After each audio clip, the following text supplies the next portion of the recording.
semuanya, ibu-ibu. Saya akan menyebarkan pemahaman tentang dan penerapan pengalaman budaya positif. Nah, di sini saya akan memperkenalkan kepala sekolah kita, Ibu Hajah Elianova, selaku kepala sekolah SMP Negeri Batinder, dan saya sendiri Eko Abadi, CGP Angkatan 10 Kabupaten Bengkalis. Baiklah, Bapak Ibu semuanya, untuk kita semangat dan masih di dalam ruangan ini masih konsentrasi, marilah kita ice breaking dulu. Nah, ice breakingnya itu tuh mendengar apa yang Pak Eko katakan. Nah, misalnya begini, ibu-ibu. Kepala, pundak, lutut, kaki, telinga, pinggul digoyang-goyang. Nah, ya berdiri Bu Nora, bagus sekali. Ya silakan berdiri ibu semuanya. Nah, contoh ya Bapak Ibu, kita mulai dari kepala. Mana yang dibilang? Kepala, pundak, lutut, kaki, telinga, pinggul digoyang-goyang. Nah, konsentrasinya di suara Pak Eko. Oke. Nah, pertama, kepala, pundak, lutut, kaki, telinga, pinggul digoyang-goyang. Kepala, pundak, lutut. Tahu? Siapa tahu? Masih ada yang tidak konsentrasi. Kita ulangi lagi. Kepala, pundak, lutut, kaki, telinga, pinggul digoyang-goyang. Sekali lagi, kepala, pundak, lutut, kaki, telinga, pinggul digoyang-goyang. Oke, tepuk tangan ibu semuanya. Akhirnya masih konsentrasi ya, semangat kita semuanya. Nah, baiklah ibu-ibu semuanya, kita diseminasi budaya positif. Nah, budaya positif ini ibu-ibu, sudah ada yang mengenal tentang budaya positif belum? Kebiasaan, Pak Eko? Kebiasaan, iya betul ibu, kebiasaan. Nah, positif. Kalau kita dengar bahasa positif, apa itu ibu? Hal-hal yang bagus. Bagus, Bu Nora. Selain itu, ibu-ibu, Hal-hal yang baik. hal-hal yang baik. Iya, Bu Depa. Manfaat. Apalagi? Hal-hal Yang bermanfaat. yang bermanfaat. Mantap, Bu Erni. Budaya positif. Positif identik dengan kata-kata Baik. baik. Yang bagus. Terus? Apalagi? Perilaku yang baik. Bagus, perilaku yang baik. Nah, setelah budaya positif, kita akan masuk ke Dia semangat di depan Pak Eko boleh? ya, boleh Ibu Nora, makasih Bu Nora. Oke, ada kedua. Nah, salam dan bahagia, menyebarkan pemahaman dan penerapan pengalaman budaya positif. Lanjut Bu Nora. Nah, di sini budaya positif. Budaya positif adalah nilai-nilai, keyakinan dan kebiasaan di sekolah yang berpihak kepada murid, sehingga murid dapat menjadi pribadi yang kritis, penuh hormat dan bertanggung jawab. Nah, Pak Eko mau bertanya sama ibu-ibu, nilai-nilai itu apa yang dimaksud dengan nilai-nilai? Ada pada diri anak kita. Terus keyakinan Yang diyakini. Kepercayaannya. Ya, betul, yang dipercaya anak murid kita. Dan kebiasaan di sekolah yang berpihak kepada murid. Terus konsep inti budaya positif.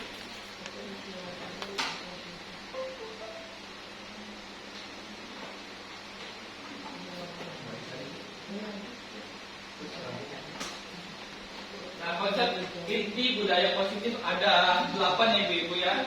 Perubahan paradigma belajar. Yang kedua itu disiplin positif. Yang ketiga, nilai-nilai kebajikan. Yang keempat, kebutuhan dasar manusia. Yang kelima, teori motivasi perilaku manusia. Keenam, posisi kontrol guru. Ketujuh, keyakinan kelas. Dan terakhir, segitiga restitusi. Nah, kita nanti akan kupas tuntas salah satu dari 8 konsep inti budaya positif ini. Nah, kita masuk ke pembelajaran dengan paradigma baru. Nah, di sini pembelajaran dengan paradigma baru merupakan pembelajaran yang dirancang berdasarkan prinsip pembelajaran berdiferensiasi sehingga setiap peserta didik belajar sesuai dengan kebutuhan berdasarkan tahap perkembangan untuk mewujudkan profil pelajar Pancasila. Nah, sesuai dengan profil pelajar Pancasila itu ada nyanyinya ibu-ibu. Ada nyanyinya sesuai dengan Profil pada sesuai profil pelajar Pancasila. Yang pertama nyanyinya kayak gini. Beriman dan bertakwa kepada Tuhan yang Esa. Ayo semuanya kita belajar.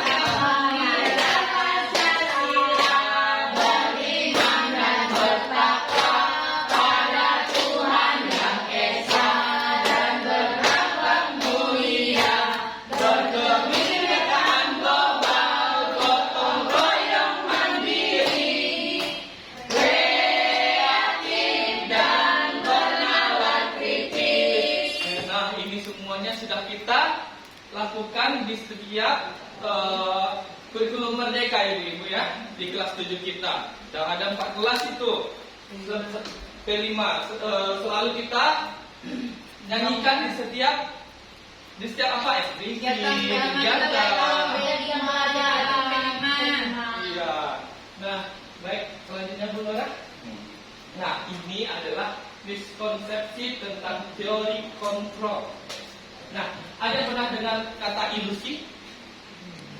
Pernah dengar kata ilusi ya ibu-ibu ya? Bu Opet pernah dengar kata ilusi, Bu Opet? Pernah ya Bu Opet ya? Ilusi itu tuh identik dengan apa Bu Opet? Hayalan ya Bu Opet ya? Kita berhayal bahwa bisa begini, bisa begitu. Selain itu, Bu Deva pernah berilusi? Pernah. Tentang apa? Tentang anak-anak kita ilusinya apa itu? Berhayal semoga nanti bisa menjadi lebih baik, tapi kenyataannya sulit ya. Sulit ya. Itu PR bagi kita itu ibu Deva ya. Bagus sekali Bu Deva dan Bu Opet. Ilusi adalah sebuah hayalan. Ilusi adalah sebuah hayalan. Pertama, ilusi guru mengontrol murid. Bisakah kita mengontrol murid ibu-ibu? sulit. Sulit ya Bu Nora ya. Yang lain gimana? Sulit ya. Mengontrol diri kita sendiri. Mengontrol diri kita sendiri aja susah ya. Lagi orang lain. Nah itu PR juga bagi kita itu ibu ya. Nah, ilusi bahwa semua penguatan positif, efektif dan bermanfaat. Betul? Bisa? Itu ilusi kita. Jadi pada prakteknya gimana?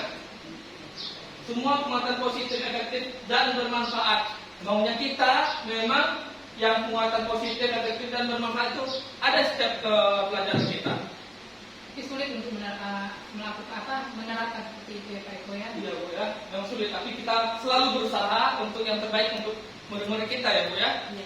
Nah, masuk ke ilusi bahwa kritik dan membuat rasa bersalah mampu menguatkan karakter. Betul ibu-ibu. Bahwa kritik dan membuat rasa bersalah mampu menguatkan karakter. Salah. Nah, kenapa demikian? Tidak menggali potensinya Pak Eko. Bagus sekali Bu Nora ya. Tidak menggali potensinya. Terus membuat anak itu merasa bersalah. Jadi timbullah tidak kreativitasnya. Ya ibu-ibu. Masih semangat ibu-ibu? Tangan dulu. Nah, ilusi bahwa orang dewasa berhak memaksa. Salah. Kita tidak bisa memaksakan kehendak kita terhadap anak murid kita. Kita hanya bisa menjadi apa ibu-ibu? Menjadi diri sendiri. Kita bisa menjadi apa untuk murid kita? Sebagai motivasi. Menuntun motivasi yang Kita menjadi Fasilitas. Bisa. Fasilitator. Jadi apa lagi kita? Motivator, betul. Nah, jadi kita tidak bisa memaksakan kehendak kita. Oke? Itulah dari miskonsepsi tentang teori kontrol. Nah, selanjutnya Bu. Nah, mengubah paradigma stimulus respons ke pendekatan teori kontrol. Di sini terbagi menjadi dua Ibu-ibu. Stimulus respons dan teori kontrol. Nanti kita lihat mana yang baik untuk kita. Pertama, realitas kebutuhan kita sama. Yang teori kontrolnya, realitas kebutuhan kita berbeda. Mana yang cocok untuk kita dalami Ibu? Teori kontrol. Teori kontrol. Karena kebutuhan kita berbeda. Iya, karena kebutuhan kita berbeda. Setiap tidak bisa sama. Seperti Bu Desi sama Bu Nelsi, itu kebutuhannya berbeda-beda.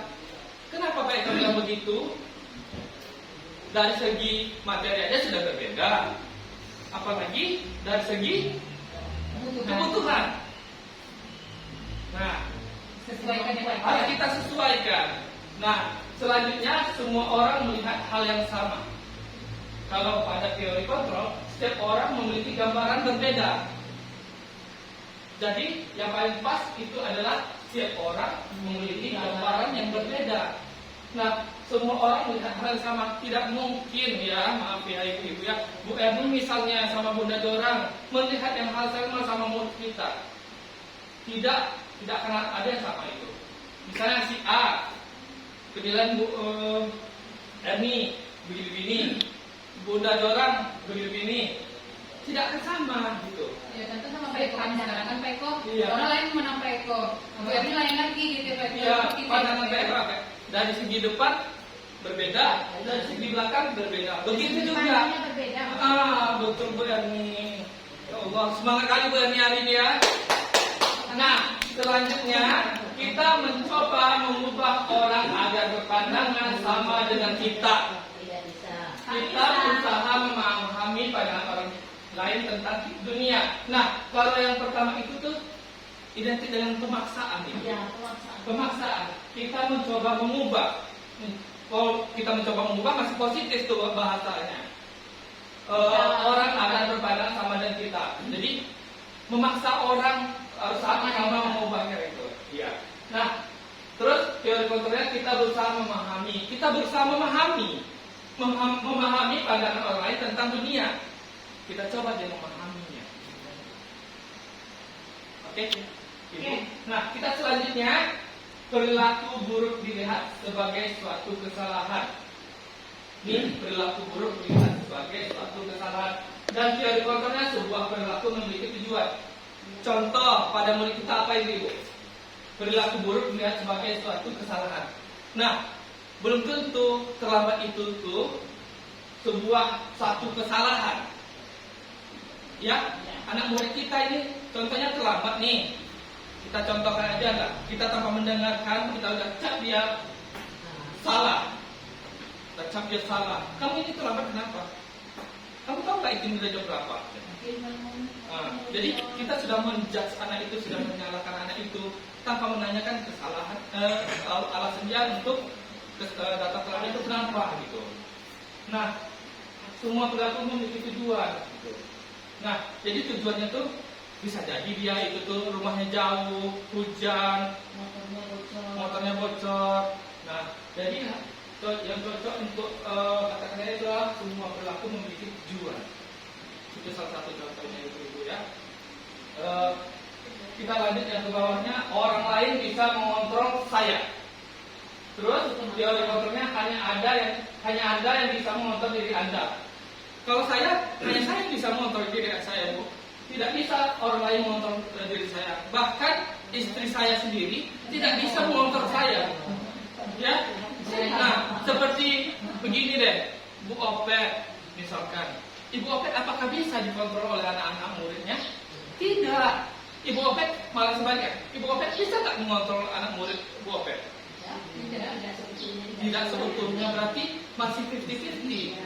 Tapi kalau Jawa di sini tidak akan bisa Ibu, karena kita secara prakteknya punya kebutuhan masing-masing. Iya, gitu ya. kebutuhan masing-masing. Orang lain bisa mengontrol saya. Itu bahasanya itu tuh tidak. Kalau hanya Anda yang bisa mengontrol diri Anda, hanya Anda yang bisa mengontrol diri Anda. Kita yang tahu kebutuhan. Kita yang tahu kebutuhan kita juga. Nah, selanjutnya saya bisa mengontrol orang lain. Nah, ini identik egoisan sama memaksa.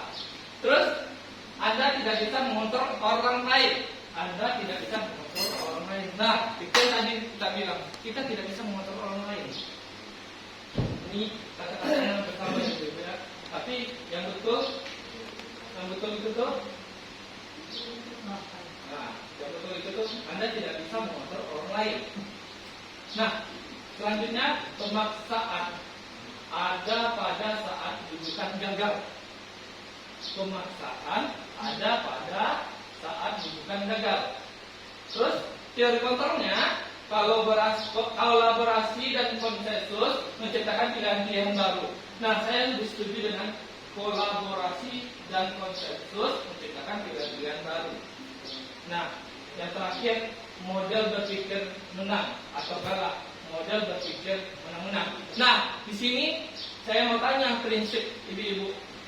Teori atau stimulus respon mana yang cocok, dan tolong Bapak Ibu contohkan dalam keseharian, atau ini pernah nih ada di olahraga pun pernah nih kata-kata yang bisa kita apain, kita dapati. Model berpikir menang atau kalah. Model berpikir menang-menang. Oh yang itu. Nah, Ketika apa? ya Bu, Masalah model itu karena saya terapkan itu. ya Bu, Itu kan salah kan? di teori kontrol Bu, Lebih diperbaiki lagi. Iya. Model pikir menang kalah itu. iya, Ketika kita mengadakan satu perlombaan, saya pernah bilang mengikuti perlombaan di kelas, anak itu tidak mau tidak mau tampil karena Iya. takut kalah. Saya bilang walaupun kalah, yang penting kita tetap tampil. Tapi tidak boleh. nggak sanksi itu tidak boleh Bu ya. Nah, Nah, teman-teman saya suka dengan ini ya Bu ya. Iya. Saya juga begitu Bu. Dulu saya ikut KOSN namanya, baru pertama kali saya masuk di sekolah ini, saya sudah membawa KOSN anak itu atletik. Saya latih dia, yang kita harus menang. Saya berpikir selalu kayak gitu. Akhirnya si Bumi menang. Padahal dia atlet voli, tapi saya saya latih dia. Akhirnya karena motivasi saya terhadap dia, kita harus menang. Tidak ada bapak bilang itu kalah juga. Ya, tapi dalam kita menang kalah itu hal biasa. Tapi saya motivasi anak itu tuh menang. Jadi kata-kata kita yang harus dirubah ibu-ibu ya. Dalam teori kontrol ini, semoga paradigma stimulus respon ke pendekatan teori kontrol ini itu yang harus kita disiplin kepada anak ya. Oke, selanjutnya Bu Nora. Nah, kita masuk ke dalam disiplin positif. Nah, disiplin positif. Apa terlintas dalam benak ibu-ibu arti kata disiplin? Ya betul Bu Yusnita. Apalagi Bu Ade. Kesadaran, iya Bu Ade. Apalagi ibu disiplin. Mematuhi, ya, iya Bu. Aturan, betul. Nah, sesuai dengan nilai-nilai ya, Ya. nilai-nilai sesuai dengan aturan-aturan. iya betul. Nah, sudah cukup memahami ibu-ibu kita ya. Nah, disiplin positif itu ibu-ibu. Disiplin berasal dari kata disiplin, yang artinya belajar. Nah, di situ belajar katanya. Disiplin mengacu pada disiplin diri yang memiliki tanggung jawab, ibu-ibu terhadap apa yang dilakukan berdasarkan nilai-nilai yang diyakini. Nah, berdasarkan nilai-nilai yang diyakini, kita yakin, berarti kita disiplin. Ya ibu-ibu ya. Ya. Nah, selanjutnya kita disiplin positif merupakan salah satu cara penerapan disiplin yang bertujuan untuk menumbuhkan kesadaran serta memberdaya kesadaran diri tanpa imbalan penghargaan dibuat ancaman kita membuat, ini contohnya nih, ibu-ibu pasti pernah mengasih, ini wali kelas lah ya, disiplin kelas lah gitu. Kalau kita bersih kita suka juara, itu termasuk reward atau enggak? Reward. Ya, termasuk reward. Nah, itu tuh kita harusnya beralih ke disiplin positif. Kita menyuruh anak itu disiplin tanpa mengasih reward terhadap anak-anak. Nanti kalau anak-anak itu tidak mendapatkan reward, dia disiplinnya di kelas tidak ada lagi ya ibu ya. Nah, terus ancaman. Contohnya gimana itu Ibu Depa? Ancamannya. Nah, misalkan kita mau terkait disiplin positif nih, tapi kita ada unsur ancaman. Gitu. Contohnya unsur ancaman itu gimana gitu? Kalau kamu tidak melakukannya, maka nilai kamu di bawah KKM. Pasti Ibu sering menerapkan ini di kelas ya Bu ya. Bagus sekali Bu. Nah, memang begitu Ibu. Kita mau melaksanakan disiplin positif jangan ada ancaman. Ya, jangan sampai anak itu terancam karena kita menggunakan disiplin positif. Nah, yang terakhir atau hukuman. Nah, contohnya gimana tuh? Contohnya tidak ada unsur hukuman gitu. Contohnya di kelas gitu atau di lapangan. Bu Opet lah, kalau di lapangan disiplin. Ada tuh yang sehari-hari kita sudah terapkan Bu Opet, tapi secara tidak sengaja kita telah terlontarkan kata-kata yang hukuman kepada anak-anak kita seperti apa Bu Opet? Siapa namanya? Baju olahraga. Betul. Lari. Kita ingin disiplin positif nih terhadap anak. Nah, kalau kalian tidak memakai baju olahraga, kalian nanti bapak hukum. Lari 10 kali lapangan, itu termasuk dari hukuman. Kita mau lakukan disiplin positif nih, tapi kata-katanya kita harus berubah dengan yang bagus. Tidak ada unsur dengan ancaman, unsur paksaan, unsur hukuman, unsur reward yang paling suka anak-anak ini kan unsur reward ya ibu, dikasih hadiah supaya disiplin. Besok kalau dikasih hadiah, Bu mana hadiah kami? Bu kami kan udah disiplin. Nah, jadi itu yang harus kita rubah, gitu ya. Nah, selanjutnya sebagai pendidik tujuan kita adalah menciptakan peserta didik yang apa ibu? Yang memiliki disiplin diri, sehingga mereka berperilaku mengacu kepada nilai-nilai kebajikan universal dan memiliki motivasi intrinsik dalam perubahan perilaku ke arah yang lebih baik. Nah, itu tujuan dari kita seorang pendidik. Menciptakan peserta didik memiliki disiplin diri. Kemana dulu kita ibu? Kepada diri kita sendiri. Ya. Next, selanjutnya nilai-nilai kebajikan. Nah, nilai-nilai kebajikan, nilai yang disepakati bersama. Tulisan itu nggak berulang.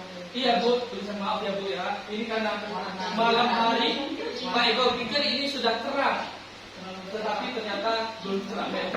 Nah, nilai-nilai kebajikan. Biar saya bacakan aja ya Bu ya. Nilai-nilai kebajikan, nilai yang disepakati bersama. Ya, nilai yang kita kesepakati bersama, lepas dari suku bangsa, agama, bahasa maupun latar belakangnya. Nah, contoh nilai-nilai kebajikan institusi atau organisasi. Pertama itu profil pelajar Pancasila. Yang kita nyanyikan tadi loh ibu-ibu. Ya. Gimana nyanyinya? Pelajar Pancasila beriman dan bertakwa Pada Tuhan yang esa dan berakhlak mulia, berkeinginan global, gotong royong mandiri, kreatif dan bernalar kritis. beriman dan bertakwa kepada Tuhan yang Maha Esa dan berakhlak mulia, berkebinekaan global, gotong royong mandiri, kreatif dan bernalar kritis. Yang kedua, Ibu primary growth. program PYP. Apa itu? Toleransi, rasa hormat, integritas, mandiri, menghargai, antusias, empati, keinginan tahuan, kreativitas, kerjasama, percaya diri, dan komitmen. Nah, di situ ada toleransi. Toleransi antara umat beragama. Rasa hormat selalu, mau kita guru, mau kita terhadap murid, kepada sekolah, kita ada rasa hormat kita. Begitu juga dengan murid. Terus mandiri, menghargai, kita menghargai setiap teman-teman kita, mengasih pendapat. Terus keinginan tahuan, kreativitas, kerjasama. Nah, ini yang terjalin di antara kita guru-guru ya, kerjasamanya sangat bagus, percaya diri dan komitmen.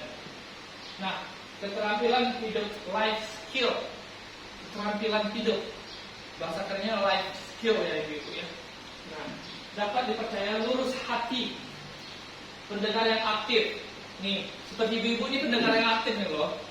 Ya, semangat kan ibu-ibu? Semangat. Mata ya rabun. Tapi menurut Pak itu materi ibu nggak rabun loh, masih cantik gitu. Nah, pendengarannya aktif, tidak merendahkan orang lain. Ya, jangan sekali-sekali kita merendahkan orang lain, karena terlihatlah kualitas kita. Terus dan memberikan yang terbaik dari diri. Apa dari diri kita yang terbaik? Itu yang kita kasih. Seperti Bu Ade, nih, yang terbaik pada diri dia. Selalu dikasihnya ilmunya, nggak pelit ya.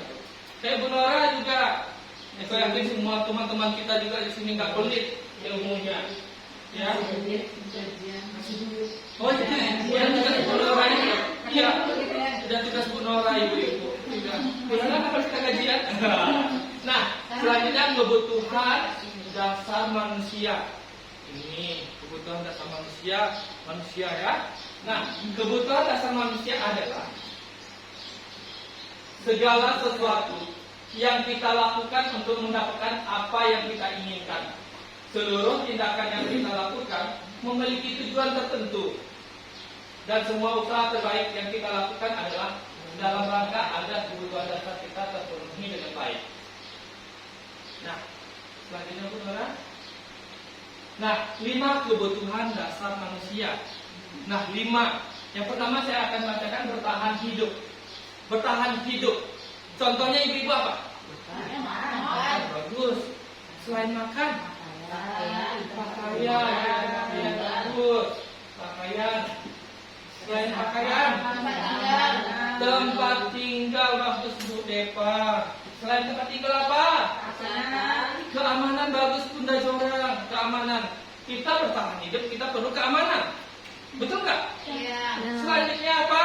Kesehatan. Yang paling penting itu kesehatan. Kita bertahan hidup berarti kita harus sehat.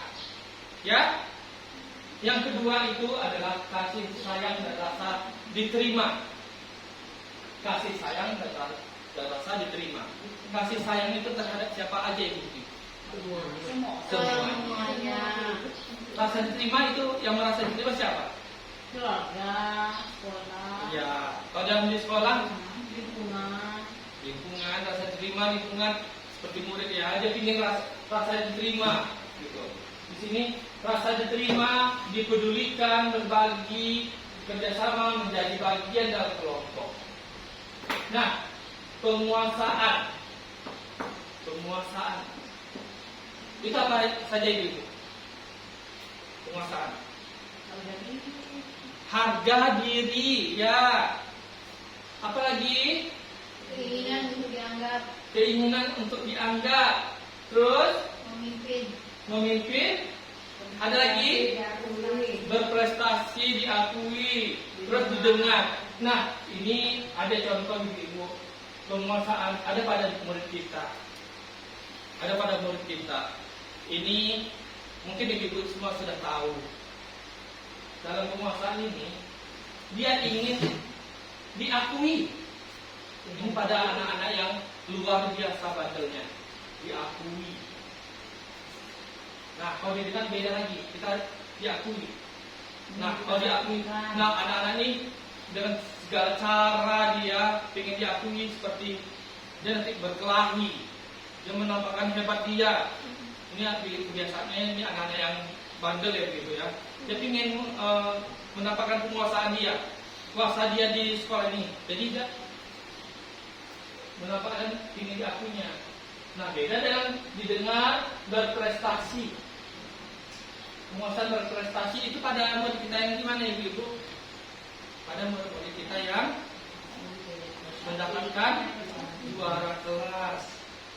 Nah, sudah ada di berprestasi, di memimpin. Nah, kita boleh tahu semua nih di memimpin di kita kelas siapa-siapa itu? Ketua kelas. Wakil.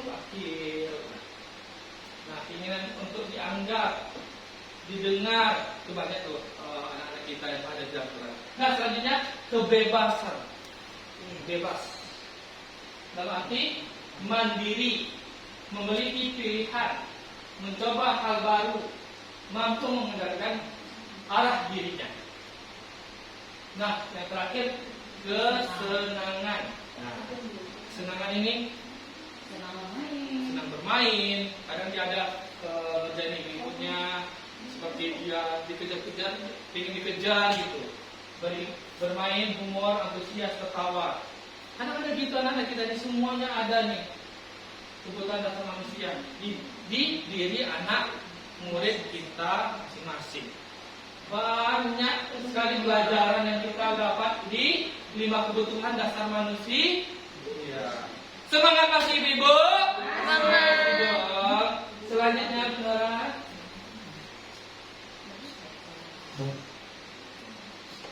Nah, motivasi perilaku manusia, motivasi ekstrinsik. Nah, motivasi ekstrinsik itu Bu untuk menghindari ketidaknyamanan atau hukuman. Yang pertamanya, yang keduanya untuk mendapatkan imbalan dan penghargaan dari orang lain. Kalau contohnya motivasi untuk menghindari ketidaknyamanan atau hukuman apa itu? Contohnya. Kita tanyalah sama Bu Ade ya. Kita masuk ke motivasi ekstrinsik itu. Contohnya untuk menghindari ketidaknyamanan atau hukuman itu. Yang bagaimana ya Bu Ade ya? Motivasiin. Motivasinya atau contohnya lah gitu. Contoh motivasi. Iya. Yang ini Bu, yang untuk menghindari ketidaknyamanan. Iya Ibu. Itu dulu kali. Ini. Contoh motivasi ekstrinsik untuk menghindari ketidaknyamanan atau hukuman. Jadi kalau menurut saya di sini anak melakukan sesuatu itu dia bertujuan hanya untuk menghindari sebuah hukuman atau menghindari ketidaknyamanannya. Misalnya kita punya peraturan-peraturan sekolah seperti memasukkan baju, gitu kan? Jadi anak biar dia tidak dihukum, maka dia akan memasukkan baju. Padahal sebenarnya ada ketidaknyamanan di dirinya. Tujuan dia memasukkan baju bukan karena dia kepengen kesadaran dari dirinya sendiri, gitu. Iya, tapi dia memasukkan baju itu untuk menghindari hukuman. Makanya adalah dia memperoleh motivasi ekstrinsik, dan motivasi ekstrinsik yang dia peroleh itu tidak akan bertahan lama. Pada saat dia keluar sekolah, maka dia akan kembali ke jati dirinya sendiri. Tepuk tangan dulu kepada Bu Ade. Sangat menguasai kayaknya seperti ini ya Bu Ade ya. Nah, terus untuk mendapatkan imbalan dan penghargaan dari orang lain, contohnya gimana itu?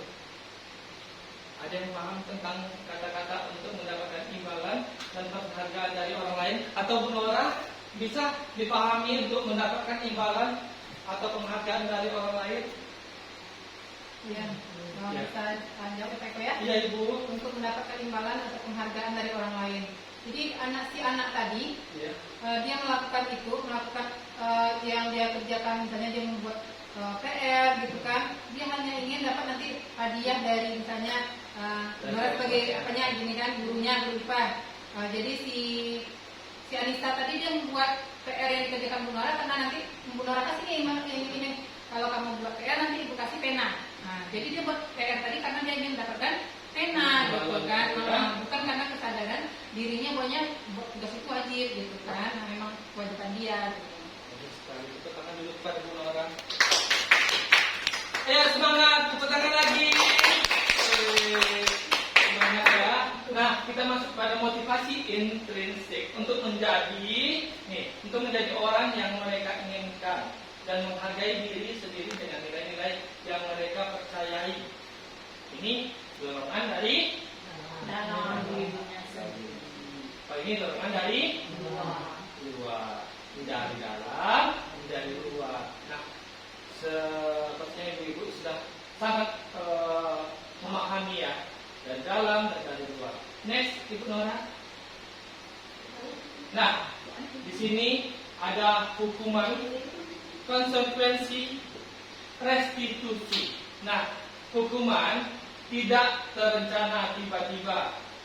Murid tidak tahu apa yang akan terjadi, tidak dilibatkan, bersifat satu arah, berupa hukuman fisik atau psikis.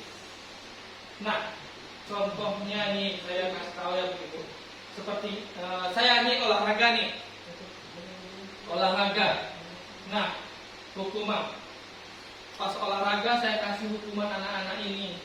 Lari 10 kali lapangan. Tanpa saya buat kesepakatan olahraga. Saya tidak ada buat kesepakatan olahraga nih. Tapi anak-anak itu tuh terlambat. Terus dia bajunya itu tuh tidak sesuai atau tidak memakai baju olahraga. Tapi saya tidak buat kesepakatan ini, gitu. Tapi saya sudah menghukum dia, gitu. Nah, itu termasuk dalam hukuman. Nah, konsekuensi. Nah, konsekuensi terencana disepakati sesuai peraturan. Murid tetap dibuat tidak nyaman. Sikap guru selalu memonitor murid. Nah, contohnya ke saya lagi, Ibu. Ke saya lagi di olahraga.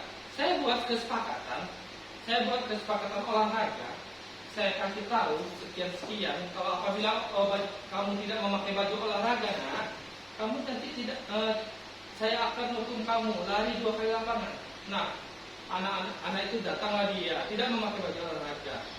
Nah, konsekuensinya dia sudah tahu, bakal kena hukuman. Nah, bakal dia kenapa lari lapangan 2 kali lapangan. Tapi sudah saya buat kesepakatan sesuai peraturan di guru mapel saya PJO.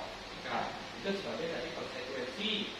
Nah, restitusi ini yang seharusnya kita lakukan sebagai pendidik, sebagai guru kelas, sebagai guru mapel juga. Ya, yang ibu ya. Nah, ini saking semangatnya saya ibu-ibu. Iya Bu, restitusi. Proses menciptakan kondisi bagi murid untuk memperbaiki kesalahan yang harus kita lakukan. Terus proses kolaboratif yang mengajarkan murid untuk mencari solusi sendiri. Nah, contohnya apa? Ini contohnya, misalkan Bu Ade pasti pernah ini, pasti pernah ada pasti. Contohnya Bu Ade, contohnya Bu Ade sudah selama 11 tahun Bu Ade di sini ya Bu Ade. 11 tahun ya Bu Ade ya. Pasti ada pengalaman Bu Ade yang merestitusi anak-anak murid kita. Tolong Bu ceritakan atau ada pengalaman biar teman-teman ini tahu bagaimana cara mendapatkan solusi yang terbaik gitu. Jadi sebenarnya Pak Eko, restitusi ini kalau dulu kan nggak kenal nih kan, kata restitusi. Tapi beberapa lama belakangan barulah familiar kita mendengar kata restitusi. Restitusi yang saya lakukan itu mungkin dulu ada, tapi tidak sempurna. Ada yang hilang. Mungkin menstabilkan identitasnya itu nggak ada. Oh, menstabilkan ya. Tapi kalau misalnya validasi tindakan yang salah, otomatis itu kan kita lakukan. Saya pernah merestitusi anak. Kalau kemarin saya restitusi menderita Rafiki ya. Jadi anak itu tidak buat tugas, dia tinggal sendirian. Saya coba menggalinya dengan segitiga restitusi. Saya sampaikan sama beliau ya bahwa manusia itu tidak ada yang sempurna. Kita itu pasti pernah membuat sebuah kesalahan, kebodohan. Tapi jangan jadikan itu sebagai sebuah pelajaran untuk menjadi lebih baik ke depannya. Saya gali lagi dari beliau, apa penyebabnya? Kok bisa tidak mengerjakan PR?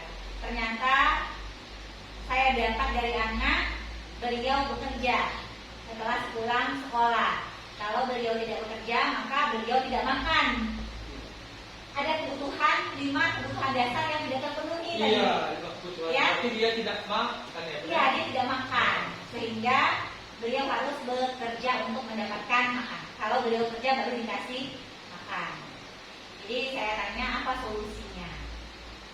Solusinya, saya nggak tahu Bu apa yang harus saya lakukan. Masa kamu nggak tahu solusi dari tindakan kamu sendiri? Akhirnya dia cari solusinya sendiri.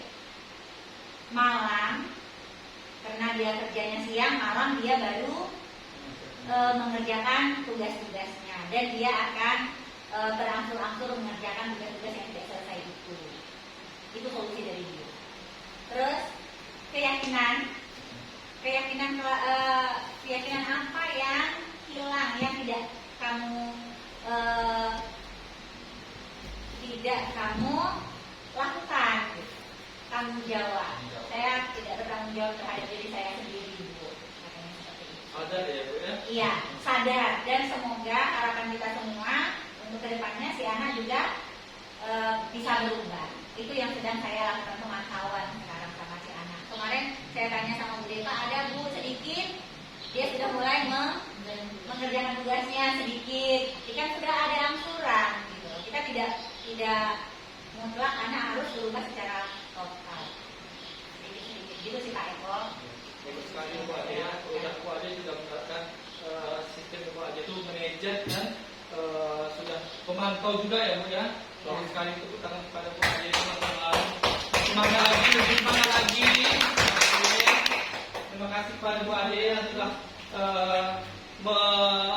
memberi kita motivasi juga, pelajaran juga tentang restitusinya.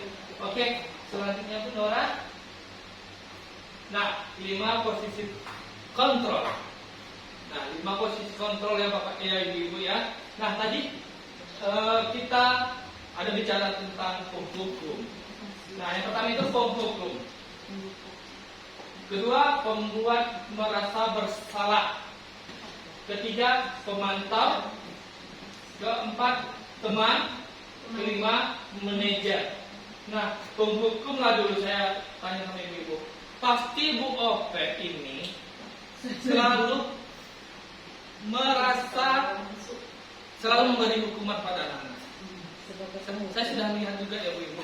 Bukan Bu Opet aja ibu-ibu, bukan Bu Opet aja. Saya juga ibu-ibu, dulunya tuh saya juga. Karakter saya itu penghukum dulu. Terlambat anak sedikit, push up 20 kali. Terlambat sedikit, 5 menit, 5 kali. 10 menit, 10 kali. Nggak ibu Opet aja. Ya, kita mungkin pada dasarnya itu sudah menjadi penghukum. Ya, penghukum. Nih.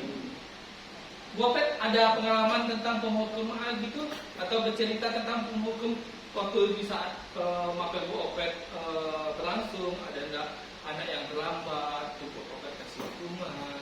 Ada nggak Bu Opet? Ada. Coba dong dijelaskan sedikit atau bercerita sedikit. Jadi kita tahu kan, yang mana harus kita saling berkolaborasi gini ya kan Bu Opet ya. Kalau kita bisa cari solusinya yang mana yang terbaik untuk Bu Opet.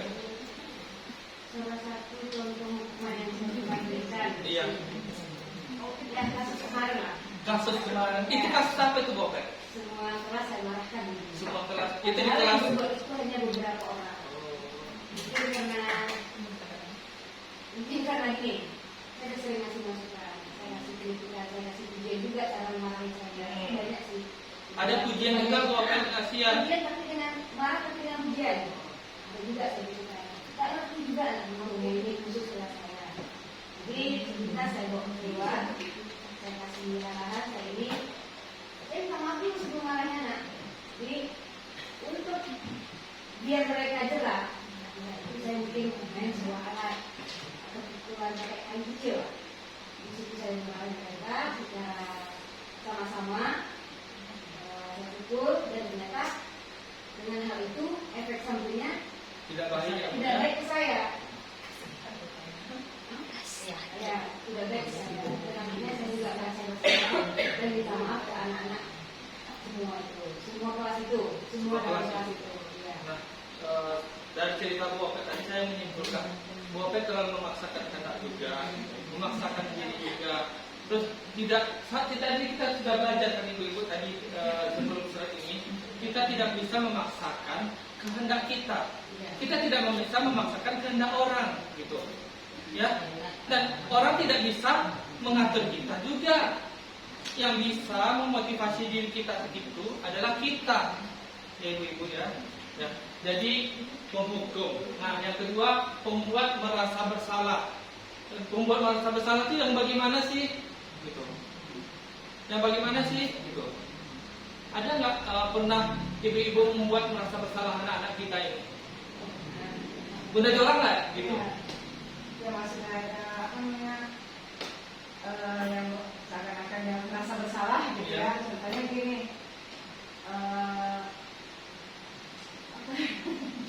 contohnya Mau tidur di dalam kelas dia.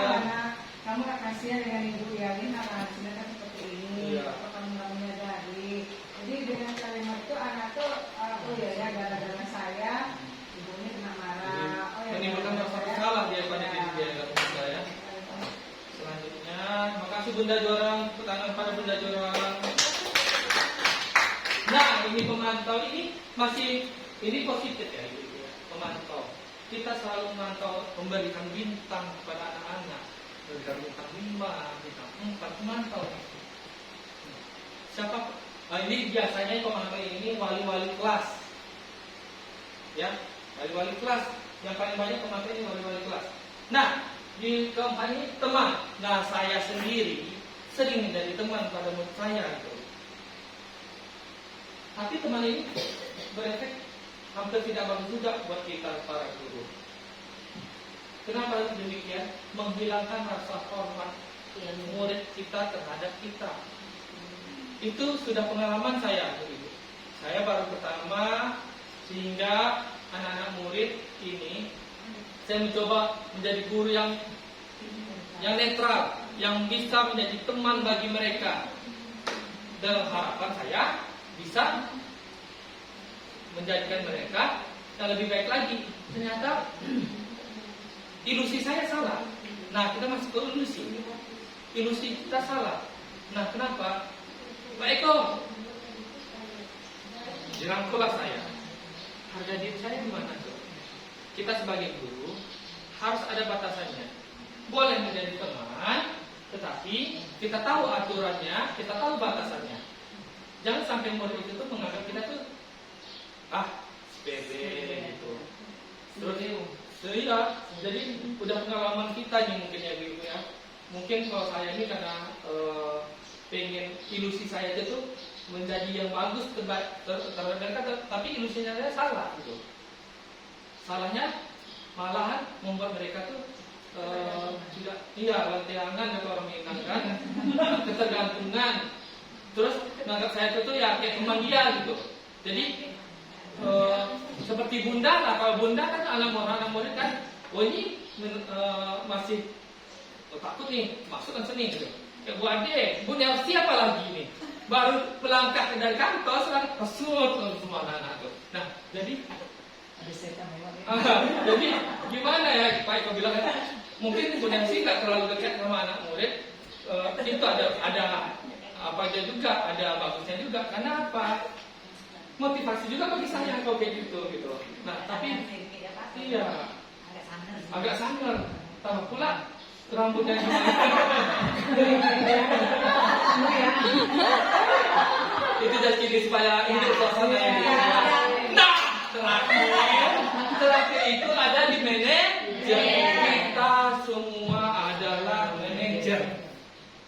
wajib itu kita manajer bagi anak-anak murid kita.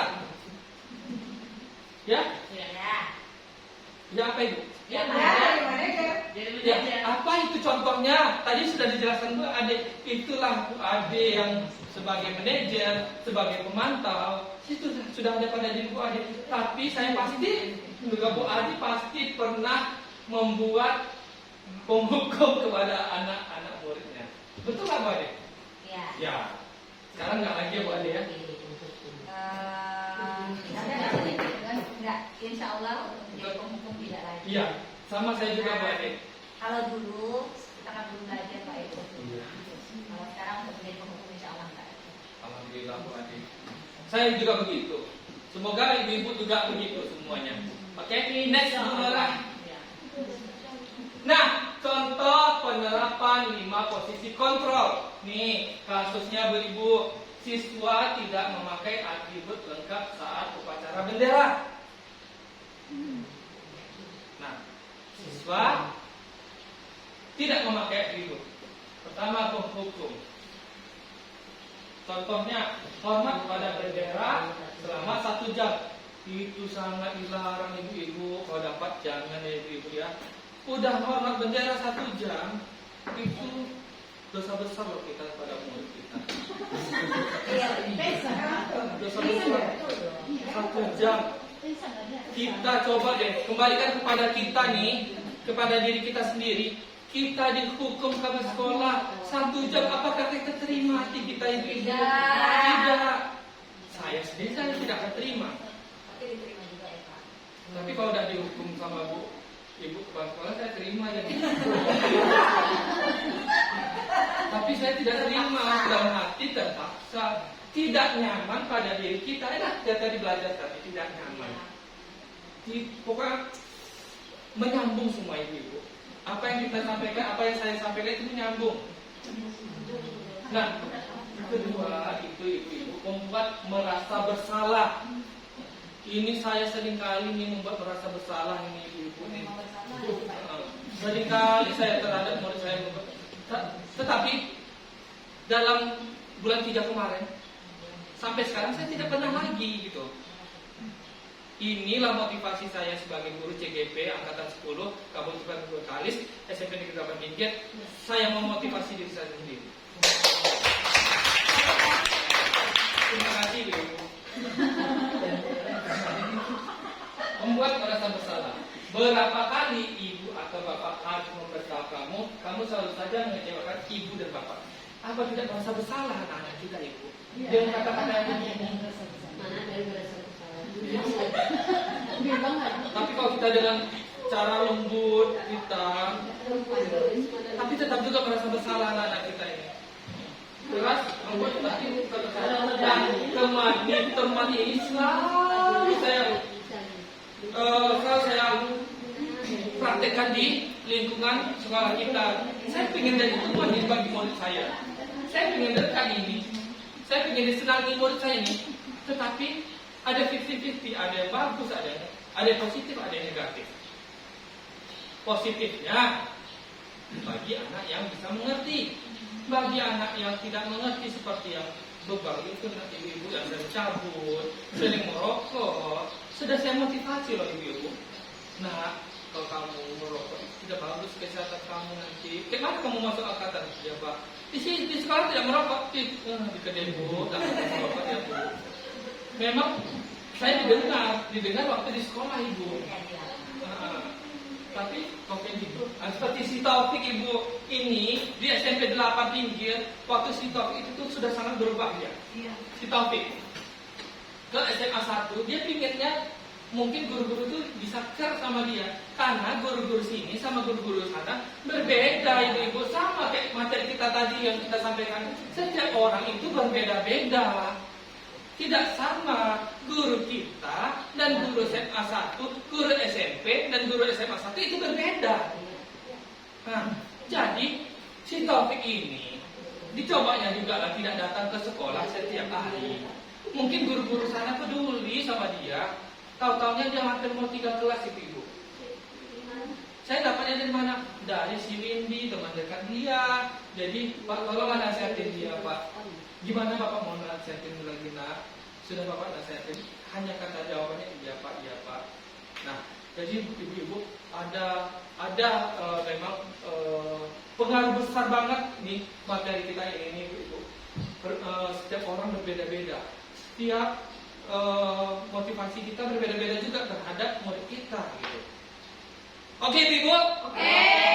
Nah, teman tadi selanjutnya pemantau. Tadi Bu, adik sudah memantau. Kata dia, kamu sudah melanggar peraturan sekolah. Kamu tahu konsekuensinya? Setelah upacara kamu beli atributnya ke koperasi dan jangan diulangi lagi. Ini contohnya di memakai atribut. Kita sebagai pemantau supaya dia bertanggung jawab, tidak melanggar lagi. Inilah kita sebagai pemantau. Harus. Nah, yang terakhir ini manajer harus ada pada diri kita semua sebagai pendidik. Ya nak, ya ibu-ibu ya. Terlalu semangat lagi saya ibu-ibu. Terlalu semangat banget. Nah, ini apakah kamu tahu kesalahanmu? Kira-kira bagaimana kamu memperbaiki kesalahanmu? Itu sudah mencerminkan sifat manajer pada diri kita. Insya Allah semuanya akan mendapat berkah semua kalau kita ada manajer pada diri kita. Insya Allah anak kita di rumah itu selalu mendapatkan yang terbaik juga, karena kita mengasih yang terbaik juga pada murid kita. Itu ya. Nah selanjutnya posisi kontrol apakah aku. Nah ini ibu-ibu, jadi skip dulu ya Bu. Nah posisi kontrol. Saya kecewa sekali dengan kamu. Merasa bersalah Pak Eko? Kecuali Bu Nora ya. Nah, saya kecewa sekali dengan kamu.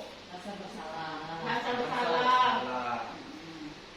Yakin dan jawabannya? Yakin. Ini karena Bu Nora yakinnya? Nah. Bagus sekali imajinasi ibu, ilusi ibu juga bagus tadi. Silakan. Nah, pembuat merasa bersalah. Bagus sekali. Sangat memahami ibu Megawati. Nih, kamu tidak pernah benar melakukan Penghukum. yang lain penghukum. Bu Depa Penghukum. penghukum. Bu Nelsi penghukum. Bunda penghukum. Bu Yus penghukum. Bu Desi penghukum.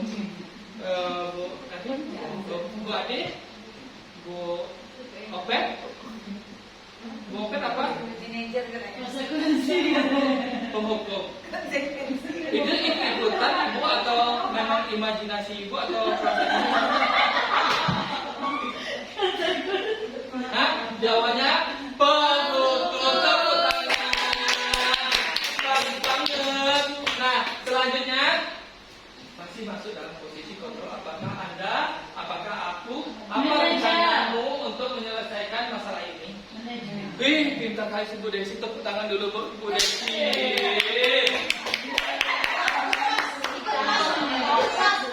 Otot, iya Ibu, terlalu semangat juga ya. Ayolah lakukan demi Bapak Ibu ya.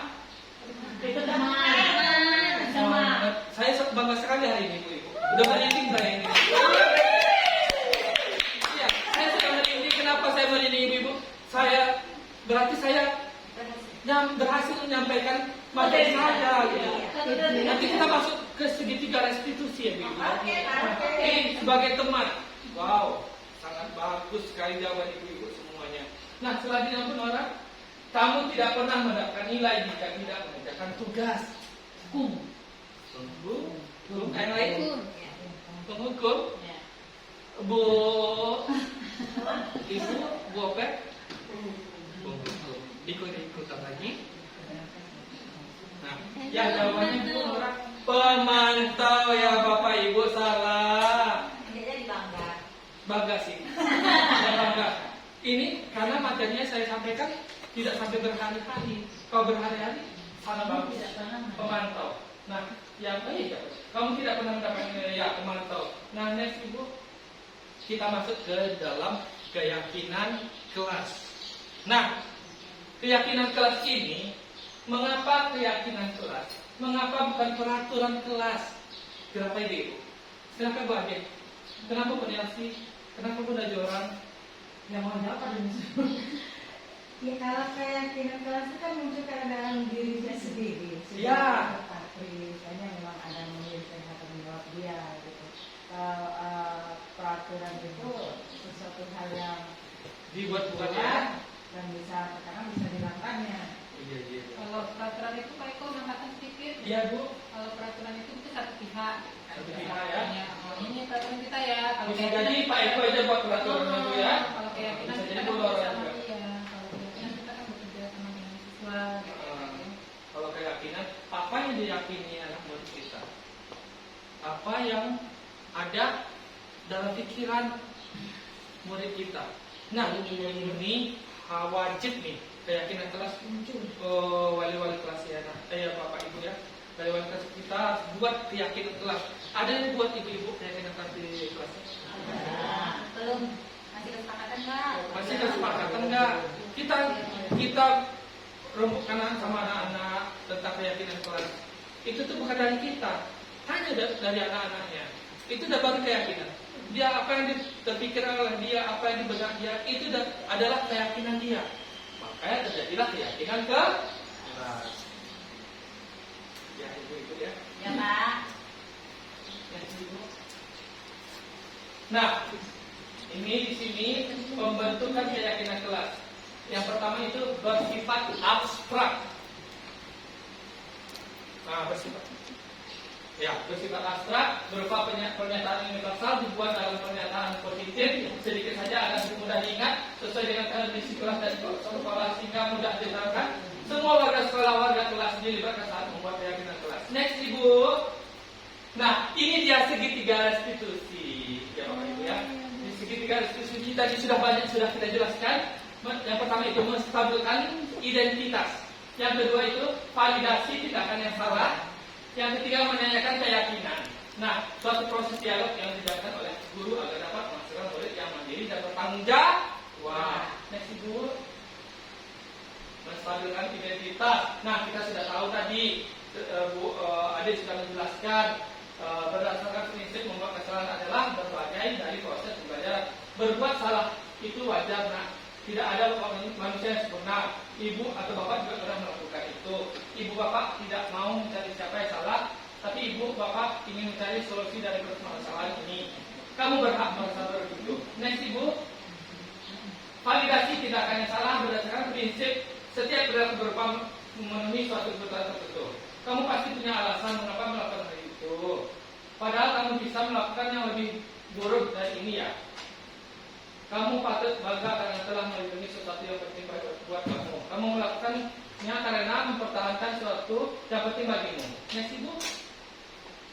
Menanyakan keyakinan berdasarkan prinsip teori kontrol bahwa pada dasarnya kita bermotivasi secara instruksi apa keyakinan kelas kita, nilai apa yang telah disepakati bersama, seperti apa gambaran sebuah kelas yang ideal menurut kamu, kamu ingin menjadi orang yang seperti apa. Nah, penutupnya kita dalam menerapkan program disiplin positif, hendaknya guru memiliki standar kepribadian profesional dan sosial yang baik, di mana guru mampu merefleksi dirinya dalam posisi kontrol saat ini. Bagaimana perjalanan dirinya sebagai among manajer yang menuntut murid-muridnya menjadi insan yang mandiri, merdeka dan bertanggung jawab. Semoga ini penerapan ini kita jalankan dengan secara baik dan disiplin positif ya Ibu ya. Selanjutnya Bu Nora. Nah, terima kasih telah mengikuti semua dari anak-anak ibu-ibu semuanya. Semoga kita semua dapat melakukan budaya positif di sekolah kita. Wassalamualaikum warahmatullahi wabarakatuh. Waalaikumsalam warahmatullahi wabarakatuh.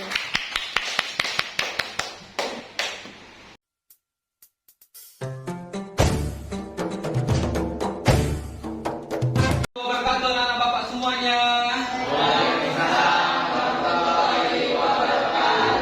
Selamat pagi. Sudah sarapan anak? Sudah Pak. Nah, sebelum kita memulai membuat keyakinan kelas kita, sebelumnya Bapak sudah ada buat kesepakatan kelas kita kan? Nah, menurut anak-anak Bapak, apa yang pantas untuk kita buat keyakinan kelas kita? Bapak ingin tahu dari anak-anak Bapak, keyakinan kelas apa yang wajib kita buat untuk kesepakatan kita? Ya Diki, apa Diki?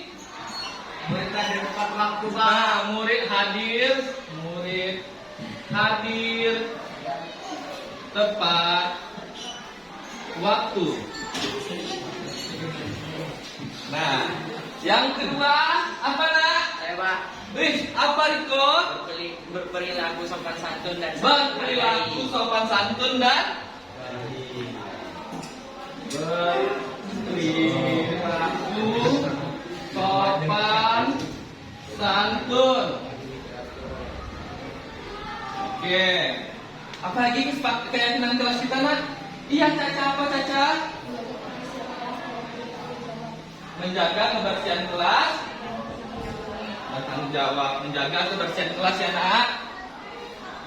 Menjaga kebersihan kelas. Tanggung jawab nak. Tanggung jawab. Nah ada lagi. Iya Nasya, apa Nasya? Bapak nak? Menyampaikan pendapat dengan sopan. Menyampaikan pendapat dengan sopan. Nah, kita sudah membuat keyakinan kelas kita. Setiap keyakinan kelas yang dilanggar ada konsekuensinya ya nak ya. Nah, jadi yang pertama itu murid hadir tepat waktu. Yang kedua berperilaku sopan santun. Yang ketiga apa nak? Menjaga kebersihan kelas dan tanggung jawab. Yang terakhir menyampaikan pendapat dengan sopan santun. Nah, keempat keyakinan kelas ini harus kedepannya kita laksanakan, ya nak? Oke.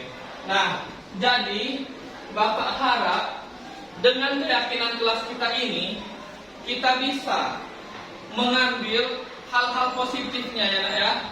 Oke, sampai segitu saja penyampaian keyakinan kelas kita ini. Bapak ucapkan banyak ribuan terima kasih. Wassalamualaikum warahmatullahi wabarakatuh. Waalaikumsalam warahmatullahi wabarakatuh.